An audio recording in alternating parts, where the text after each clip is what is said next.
The strange visitor John sat on the front porch of his small house, the warm evening air wrapping around him like a soft blanket. His dog Max lay at his feet, tail moving lazily from side to side as if he was keeping rhythm with the crickets. The sun had almost gone down, painting the sky in shades of orange and purple. It was a quiet evening, just like many others. But quiet evenings do not always stay quiet. John sipped his tea and looked at the sky. A faint light was moving far above, too slow for a shooting star, too fast for a plane. He frowned, leaning forward. The light grew brighter, closer. It pulsed gently, like it was alive. Max's ears perked up, his eyes fixed on the same spot in the sky. A low growl rumbled in his chest. The light slowed, then seemed to hover in place. For a moment, the world felt still. John felt a strange shiver, not of cold, but of something unknown. Then the light began to drift down, lower and lower. John could now see it was not one solid light, but many small ones dancing around something in the center. It landed beyond the trees near the old fence. Max stood up, tail high, body tense.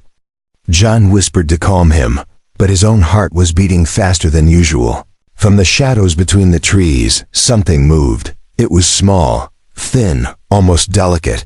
At first, John thought it was a lost child. But then he saw the strange pale blue skin, the large eyes that seemed to shine even in the dim light, the long, thin fingers gripping a small metal object to her chest. She stepped into the open, and John finally understood she was not human. The tiny alien girl stopped when she saw Max. Her eyes widened and she froze. Her breathing was quick, her shoulders trembling. Max took one step forward, his head tilted with curiosity. The girl took one step back, almost stumbling. Her gaze was fixed on Max, not John. It was not confusion. It was fear. Deep fear. John raised his hand slowly, speaking in a calm voice. "It's all right, we won't hurt you." But the girl did not look at him. She only stared at Max like he was the most dangerous thing in the world. John felt a knot in his chest. Why would she be so afraid of a dog? Max let out a short bark. The girl flinched hard, clutching the metal object closer. Her eyes darted to the trees, as if she might run, but she didn't.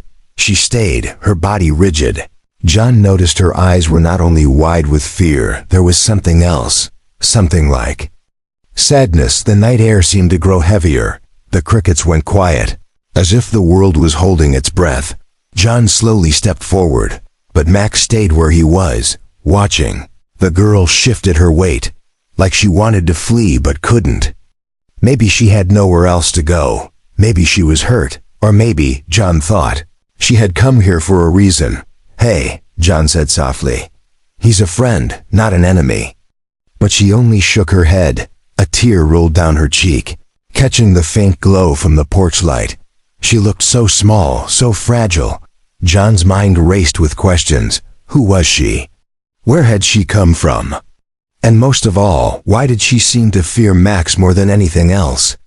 The wind picked up, rustling the leaves. Somewhere far off, an owl called. The girl glanced at the dark sky, then back at Max. Her lips moved slightly, like she was whispering something to herself. John couldn't hear the words. Max sat down. Slowly, his head still tilted, ears forward. He didn't growl now, just watched.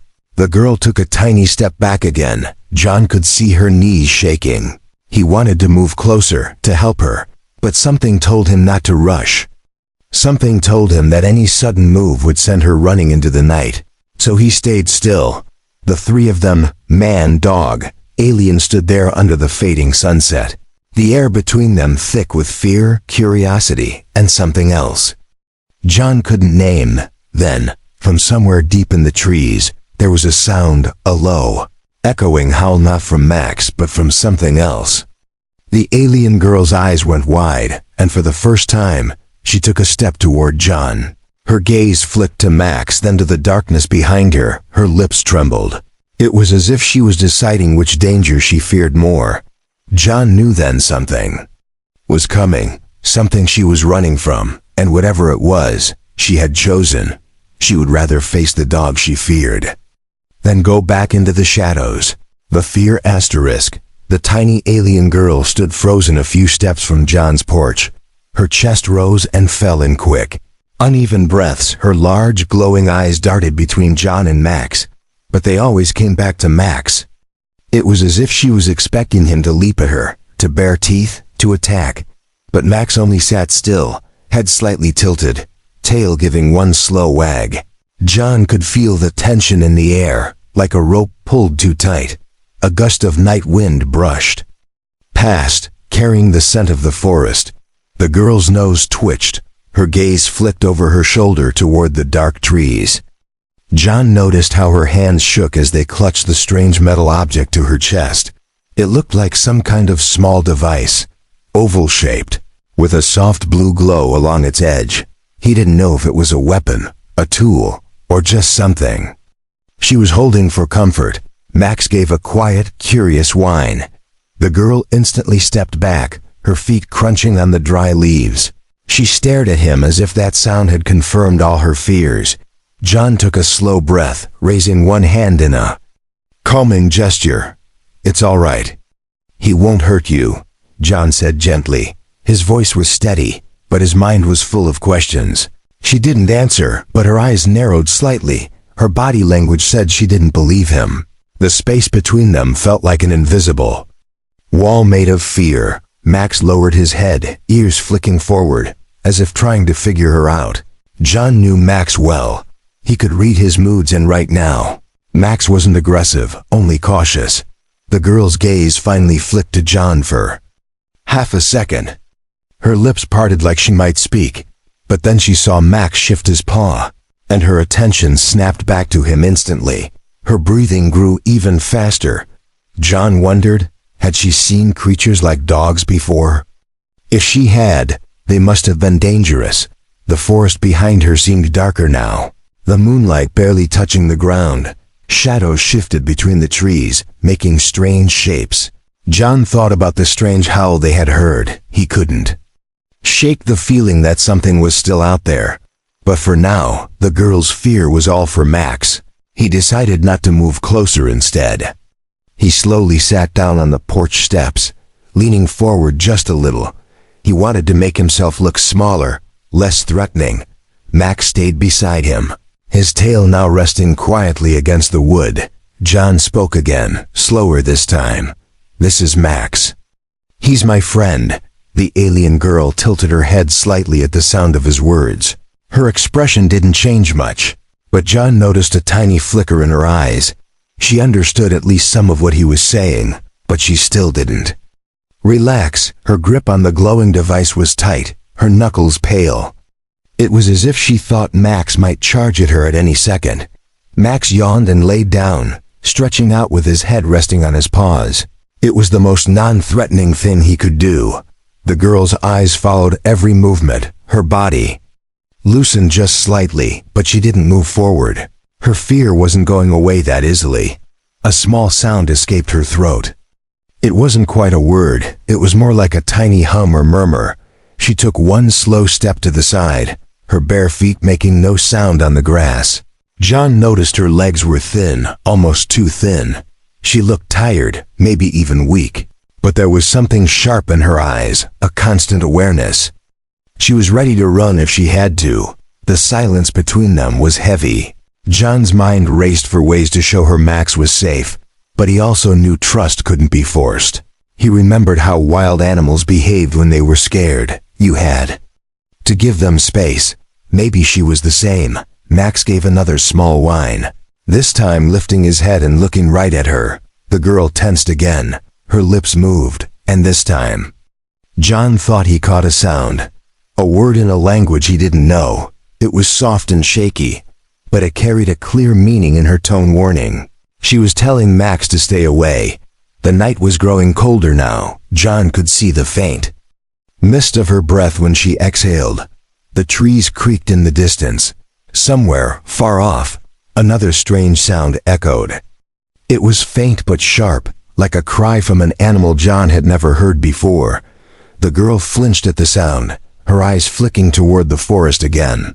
She took a quick step closer to John, but stopped the moment Max moved his head. It was like she was trapped between two fears, the thing in the forest and the dog in front of her. John felt a tight knot in his chest. He could see the struggle in her eyes. Every muscle in her small body was tense, ready to flee in either direction.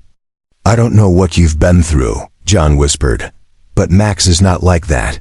His words might have been lost on her, but his tone calm, steady. Warm seemed to make her pause for just a moment. The moonlight shifted through the branches for a brief second. Her face was fully lit. John saw the faint lines of exhaustion beneath her eyes, the dirt on her cheeks, and the way her lips trembled. She wasn't just afraid, she was exhausted, and fear had been her companion for far too long. Max rested his head again, his tail moving once in a slow wag.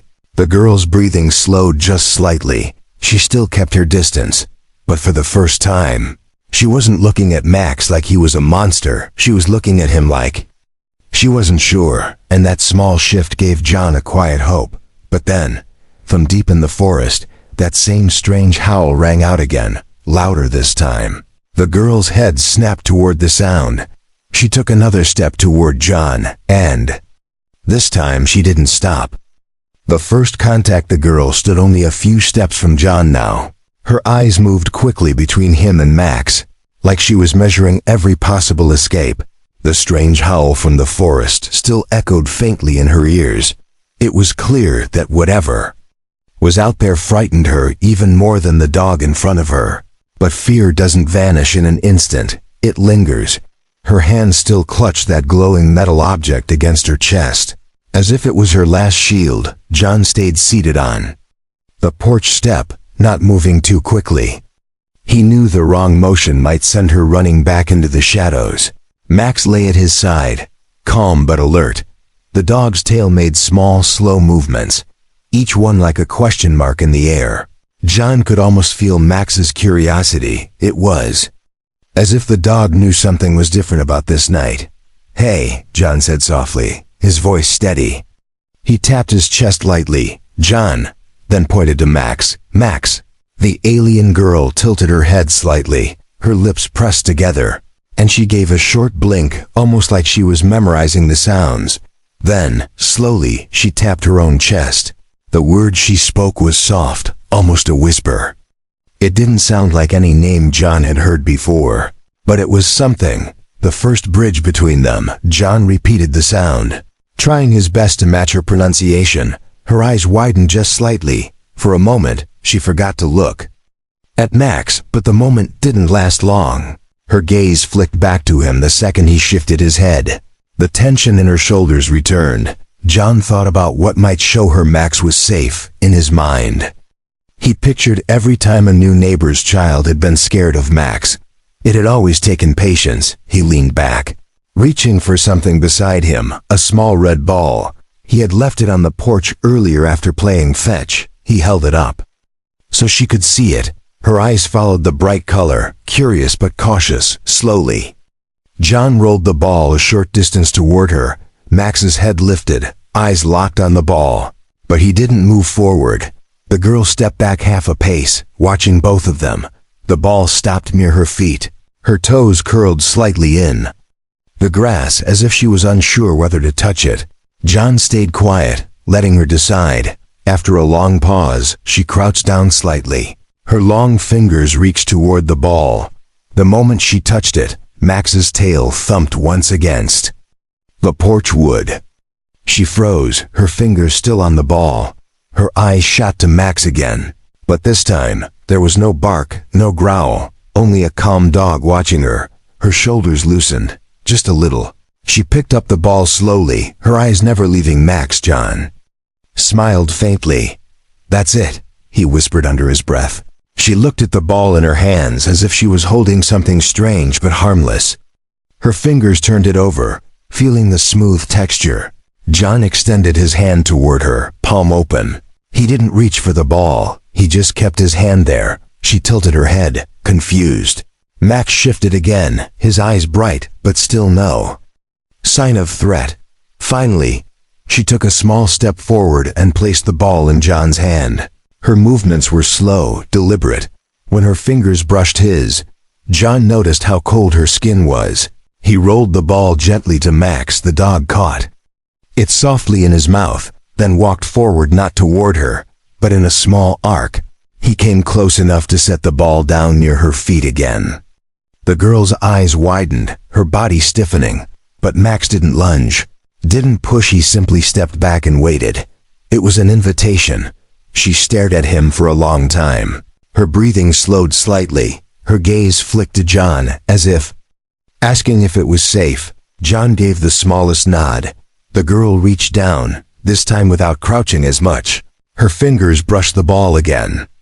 And Max's tail began to wag, not the slow, cautious wag from before, but a quicker, friendlier rhythm. For the first time, the corners of her lips twitched upward. It wasn't quite a smile, but it was close. John saw it and felt a spark of hope. He realized this was more than just a game with a ball. This was the first tiny step toward trust. She rolled the ball again. Max fetched it with the same gentle care. He brought it back. But this time, instead of dropping it right away, he paused near her. Her eyes widened. Max lowered his head slowly and set the ball down at her toes. He looked up at her, waiting. The air between them was different now. The earlier tension had shifted into something else, something fragile but warmer. The girl blinked slowly, then looked down at Max. Her fingers twitched like she wanted to reach out, but just before she could, a sound from the forest broke the moment. A rustle, then a distant snap of branches. The girl's body stiffened again. She looked over her shoulder at the dark line of trees. The fear returned to her eyes, sharper than before. John could almost see the battle in her mind. Stay here with the strange man and his dog, or run from whatever was out there. Max's ears perked, his gaze shifting toward the forest. A low rumble built in his chest, not a growl of anger, but of warning. The girl's eyes darted between Max and the trees, and then, without thinking, she stepped closer to Max. It was instinct choosing the danger she now feared less. John saw it, and though she might not realize it yet, that one step was the true first contact. Not the ball, not the glance, but the moment she decided, if something came out of that forest, she would stand beside the dog she had feared only minutes ago. The past revealed. The girl stood closer to Max now, though her body was still tense. Her big, luminous eyes shifted between the forest and the dog. Something in her posture had changed. She was no longer frozen in place. John noticed it too. It was as if her survival instincts had chosen a side. She would rather face the creature she once feared than return to the darkness she came from. The sound from the forest faded again, replaced by the gentle hum of night insects. The wind carried the smell of pine and damp soil. Max stayed still, his gaze locked on the tree line. John studied the girl's face. There was fear there, yes, but also something deeper, something that looked a lot like old pain. He decided to try again, speaking slowly. "You're safe here," he said, pointing to the ground. "Safe." The girl blinked at him. She tilted her head slightly, like she was trying to understand. Her lips moved, and she made a sound short, low, almost like a word. John leaned forward. "Safe?" he repeated, pointing to himself, to Max, to the ground. She hesitated, then nodded, but it was small, almost reluctant. Her grip on the glowing metal device loosened just a little. Her gaze drifted down to Max, who was still lying low, ears alert. The dog's tail brushed the ground once. Slow and steady, she stared at him for a long moment. Then, with a careful motion, she crouched, resting on her heels. Her knees were trembling, but she stayed there. It was the closest she had been to him yet. John saw the opportunity. He lowered himself onto the porch step beside Max, then he tapped his own chest and repeated her name, the strange, soft sound she had given earlier. She blinked again, surprised. It was a small sign that she understood, he remembered. Her lips moved again, this time forming more than one word. They were strange, full of sounds John couldn't place, but her tone carried sorrow. She looked at Max again, and then, without warning, She made a motion with her hands, a slow curling of her fingers into claws. Then a snap forward. She made a low, guttural growl in her throat. It wasn't aimed at Max, it was a demonstration. John's chest tightened. She was showing him something from her memory. Max tilted his head, his ears twitching at the sound. The girl's eyes darkened. She spoke again, short bursts of her language. Every few words, she made the claw gesture. And each time, her voice trembled a little more.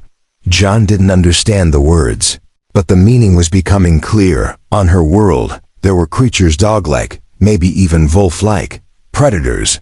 From the way she acted, they hunted in packs. They were dangerous, merciless, and at some point, they had hurt her people. She touched her arm, then her shoulder. She traced a line down her ribs, her eyes grew wet, and she turned her face slightly away. John realized she was pointing to wounds, places those creatures had bitten or clawed. Whether they were hers or someone she loved, he didn't know. But he understood one thing: her fear of Max was born in blood and loss. For a long moment, no one moved. The air was heavy, John's mind filled with the image of a younger version of her, running from teeth and claws in the dark. Maybe she had lost family, friends, maybe her whole home. And now here she was, standing on a strange planet, staring at a creature that looked just like the monster she had known. Max let out a slow exhale, his head lowering even more. It wasn't submission exactly, it was understanding. The girl noticed. Her gaze softened, just a fraction. She still kept her distance, but her eyes didn't carry the same sharp fear they had before. Instead, they held something else: confusion. It was as if she was asking herself, why is this one different? John leaned forward, resting his arms on his knees. Max is not them, he said softly. Not like them. She stared at him for a long time. Her fingers tapped against the glowing device in her hands. Then she pointed at Max, tilted her head, and made a soft questioning sound. John smiled faintly. Yes. Friend, he said. He pointed at Max, then at her, and repeated, friend. She didn't respond right away, but she didn't reject the word either. She looked at Max again, her eyes tracing his shape, the fur, the ears, the tail, things that must have been reminders of her fear. But now, her gaze lingered longer than before, as if she was searching for proof that he was truly different. From the forest, another faint rustle came. Max's ears perked again. The girl's body stiffened, but this time, she didn't move away from him. Instead, she shifted her weight, angling herself slightly closer to him. It was instinct, like standing near a campfire in the cold. She wasn't ready to touch him yet, but she was no longer running from his shadow. John watched her carefully. He could see the slow change happening. The wall of fear was not gone, but cracks were forming, and in those cracks, something new was growing. A small, fragile trust. He knew then that the next step would be the most important. If she could make contact, not just with her eyes, but with her hand, everything could change, and maybe, just maybe, the ghosts from her past would begin to lose their grip. The air between them felt fragile, like a thin glass bridge. One wrong step, one wrong move, and it could shatter completely. John knew this moment mattered. Max knew it too, in his own way. The girl stood close enough now that the moonlight revealed more of her face. Her eyes were still wide with caution, but no longer filled with the wild panic of before. She kept glancing toward the forest, then back to Max. Every small sound in the distance made her shoulders tighten, but she didn't step away from him. John decided it was time to try something simple, but important.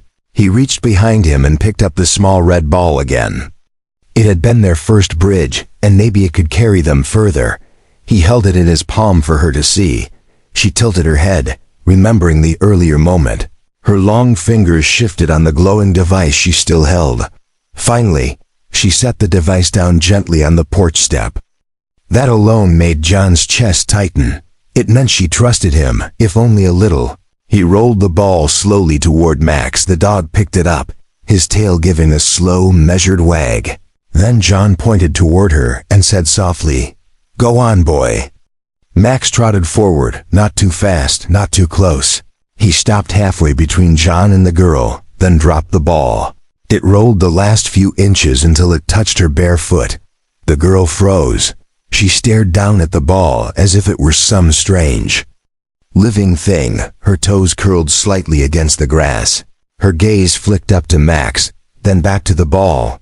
For a long, tense moment, she didn't move at all. John held his breath.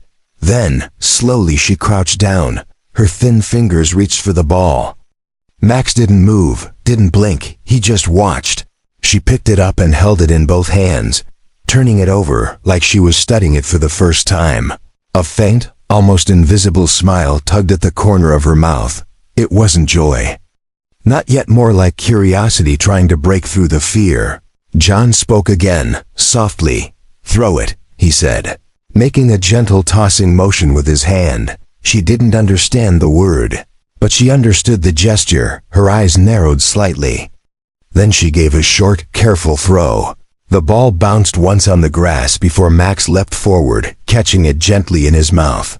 The girl's eyes widened, not in fear this time, but in surprise. Max trotted back to her instead of John. He lowered his head and placed the ball on the ground at her feet again. This time, she didn't flinch. She bent down, picked it up, and tossed it again. A little farther, Max chased it with a burst of energy, tail wagging faster now. The game continued. 3 throws, then 4, then 5. Each time, the distance between them closed just a little. Her movements became less stiff. Her breathing steadied. And for the first time since she appeared, she let her guard drop just slightly. Then John saw it an opportunity. Max returned with the ball again, but this time, instead of placing it on the ground, he stopped just short of her and held it gently in his mouth. She looked at him, unsure what to do. John said softly, "It's all right. Take it." And he made a pulling motion with his hand. She hesitated. Her eyes flicked to John, then to Max. The dog stood completely still, waiting. His eyes were calm, patient, and open. Her hand lifted slowly, trembling in the moonlight, fingers stretched forward. Every inch she moved felt like a test of courage. Her hand hovered just above Max's muzzle. She froze there, breathing faster again. John didn't speak. He knew the next moment had to be hers. Finally, her fingers touched the smooth, worn rubber of the ball. Max didn't move. She gripped it gently. And Max let go without resistance. Her hand stayed there, resting on the ball. Then, almost without thinking, her fingers brushed against his fur. It was soft, warm, alive. Her breath caught in her throat. She pulled her hand back quickly, as if startled by the sensation. But there was no fear in her eyes now, only something John hadn't seen before. Wonder. Max gave a small wag of his tail. She stared at him for a long moment, then hesitantly reached out again. This time, she touched his head directly. Her hand lingered there. Max closed his eyes and leaned into her touch just a little. The girl's lips parted, and a sound came out soft, almost like a laugh. It was quick, almost uncertain, but it was real. John felt a wave of relief and pride. This was it, the first true moment of connection. The forest behind them seemed quieter now. Even the air felt lighter. The fear had not vanished completely, but something new had taken root. Trust. Max lay down in the grass beside her. The girl looked at him, then slowly sat down too. She rolled the ball between her palms before placing it gently beside him. Max sniffed at it once, then rested his head on his paws. The girl's shoulders relaxed. For the first time, she wasn't watching him with wary eyes. She was simply sitting with him. John didn't speak. He knew moments like this didn't need words. Instead, he leaned back, watching them quietly. The porch light glowed softly behind him. The moon hung high above, and somewhere in the shadows of the forest, the night's predators stayed away. But John had a feeling this was only the beginning, because the real test wasn't just touching Max, it would be letting him into her heart completely. And for that, there was still a journey ahead. The hug of the night was calm now. The forest's strange noises had faded into the background, replaced by the quiet hum of insects. The girl sat beside Max in the grass, her thin frame lit by the soft moonlight. Her fingers still rested lightly against his fur, as if afraid the connection might disappear if she let go. Max didn't move away. Instead, he lay perfectly still, his breathing slow and steady. Every rise and fall of his chest seemed to calm her a little more. John sat on the porch, watching in silence. He didn't want to break the fragile moment. Something about the scene made him feel like he was witnessing the start of something important. Not just for her, but maybe for all of them. The girl's eyes, once wide and darting with fear, now lingered on Max's face. Her gaze was soft, almost curious. She traced the shape of his ears with her eyes. Her other hand slowly reached out, touching his shoulder. Her fingers pressed gently into his fur. She seemed surprised by the warmth beneath them. Max shifted slightly, his nose twitching as he caught her scent. Then, in a slow and deliberate motion, he raised his head and licked her hand. The girl gasped quietly, pulling back for a split second. But her reaction was different this time. There was no fear in her eyes, only shock and something else. Joy. Her lips trembled before curving into the smallest, shyest smile John had seen from her yet. It wasn't just a smile, it was the breaking of a wall. For the first time, she looked at Max without the shadow of her past covering her expression. Max, sensing the change, inched a little closer. His tail gave a slow, gentle wag. The girl tilted her head and leaned forward, closing the small gap between them. Her thin arms, hesitant at first, began to move. She wrapped them gently around his neck. It was not a strong hug, it was light, almost testing, but Max accepted it, staying perfectly still. His warm breath brushed against her shoulder. The girl's eyes fluttered shut. For the first time, she allowed herself to feel safe. John felt a lump in his throat. It was such a simple thing. A girl hugging a dog, but knowing the fear she carried, the pain in her memories. This moment was nothing short of a miracle. The girl held on to Max for a long time. Her breathing slowed until it matched his. Her small hands loosened, but she didn't let go completely. She pressed her cheek against his fur. A quiet sound escaped. Her lips, it was soft, like the sigh of someone who had been running for far too long and had finally stopped. Max leaned into her embrace just slightly. It was his way of hugging back. The girl's eyes opened again, and she looked up at him. Her smile was still small, but it stayed this time. She reached for the red ball and placed it gently beside him. Max gave it a sniff, then ignored it, keeping his focus on her instead. It was as if he knew the game wasn't the important part anymore. It was her trust that mattered. John stood slowly, walking down the steps to join them. The girl glanced at him but didn't move away. That in itself was another step forward. He crouched a few feet from her, his voice low. "You're safe now," he said.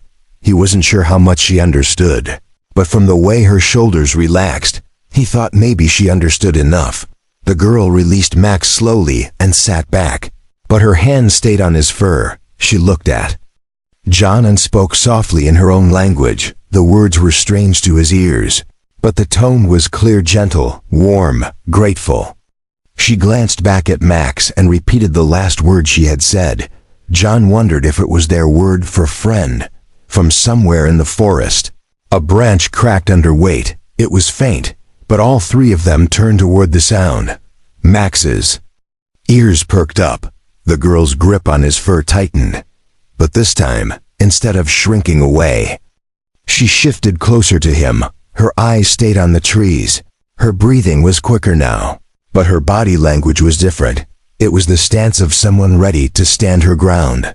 John stayed low, scanning the tree line. Whatever was out there seemed to move away instead of coming closer. The sound faded, and the forest returned to its quiet rhythm. The girl loosened her grip but didn't move away from Max. If anything, she seemed more sure of her place beside him now. The moon had climbed higher, silver light washing over the grass. Max finally lay back down, resting his head near her knee. The girl reached down and brushed her fingers gently through his fur.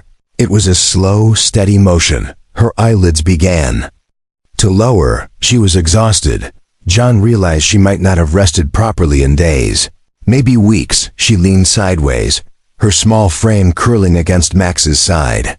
He didn't move, he simply adjusted slightly so she could rest more comfortably. Her breathing slowed again. The tension that had been locked into her body since the moment they met was melting away. John felt something stir deep inside him. This wasn't just about calming her fear of Max anymore. It was about giving her a place in the world, a place where she didn't have to run. For the first time, John thought she might actually stay, and if she stayed, then maybe she could heal. From fear to family, the night had settled into a deep, quiet calm. The stars shimmered above like silver dust scattered across the dark sky. The moon's glow washed over the small clearing in front of John's porch. Max lay stretched out in the grass, his steady breathing a quiet rhythm in the still air. The tiny alien girl rested against his side, her head nestled into his fur. Her eyes were closed, her face free from the fear that had shadowed it since she arrived. John sat on the porch steps, his hands loosely clasped. He didn't want to move, didn't want to break the peace of this fragile moment. It struck him how strange this day had been, how it began like any other, and now here he was, watching a being from another world sleep beside his dog as if they had always belonged together. Max shifted slightly, careful not to disturb her. One of her hands was still curled into his fur. Every so often, her fingers twitched slightly. John wondered if she was dreaming. And if she was, were they dreams of her home, or of this new, quiet place where she no longer had to run? The night carried with it the smell of pine and damp earth. A soft breeze passed through the trees, whispering through the leaves. Somewhere in the distance, an owl called. Max's ears twitched, but he stayed where he was. John kept his eyes on the tree line, still aware of the earlier sounds from the forest, but nothing moved now. It was as if the night itself had decided to leave them alone. After a while, the girl stirred. Her eyes opened slowly, blinking in the moonlight. For a moment, she looked confused, as if forgetting where she was. Then her gaze fell on Max beside her. Her expression softened instantly. She lifted her head just enough to look at John. There was no fear in her eyes now, no suspicion, only calm and something even rarer trust. John smiled, speaking softly, "Good morning." Or good night, depending on how you look at it. Of course, he knew she might not understand the words, but tone often carried more than language could. She tilted her head slightly, the faintest smile tugging at her lips. Then she reached out and touched Max's head. Her fingers moved slowly, brushing along his ear. Max leaned into the touch without hesitation. It was then that John saw it clearly. She wasn't just tolerating Max now. She was choosing him, and in that choice she was letting go of something heavy she had carried for far too long. She sat up fully, though she stayed close to Max. Then she did something that made John's chest tighten. She picked up the small glowing device she had set aside earlier. For a moment, she stared at it, her fingers tracing its edge. Then she placed it gently on the grass between her and Max. Her hands stayed open, palms up. It was a silent gesture.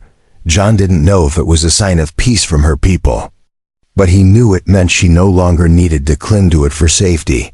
Max sniffed at the device briefly, then ignored it entirely. The girl's lips curved into a brighter smile this time. It wasn't shy, it was real. She looked at John and spoke.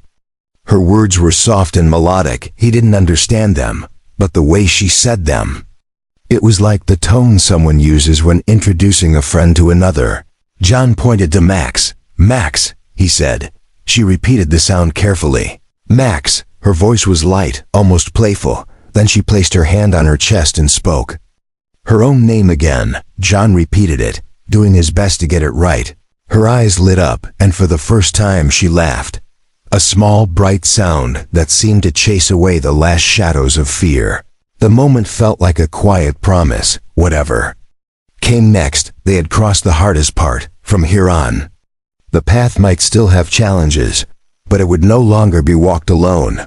John stood slowly and walked toward them. Max sat up as he approached, tail brushing against the grass. The girl looked up at him, her expression open and unguarded.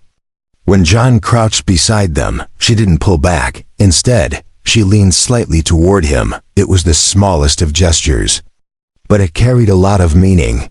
He placed his hand gently on her shoulder. "You're safe here," he said again, even if she didn't understand the words. He hoped she would understand the feeling behind them. She gave a small nod, then glanced at Max and reached to pat his head once more. The breeze carried the scent of the forest again. Somewhere far off, there was a rustle of movement. Max's ears perked briefly, but there was no growl this time. The girl noticed too, and instead of tensing or moving away, she shifted closer to Max's side. Her choice was clear. If danger came, she would stand with him, not run from him. John felt something warm settle in his chest. In the span of one night, a frightened stranger had become part of something bigger. She wasn't just a visitor anymore. She was family. The three of them sat together in the quiet clearing. Above them, the stars watched silently. It was a small corner of the universe, but for the first time in what might have been a long while, the tiny alien girl had found a place where she belonged. And in that moment, John knew, sometimes the smallest acts of trust could change the shape of a life, and sometimes they could change the shape of the universe.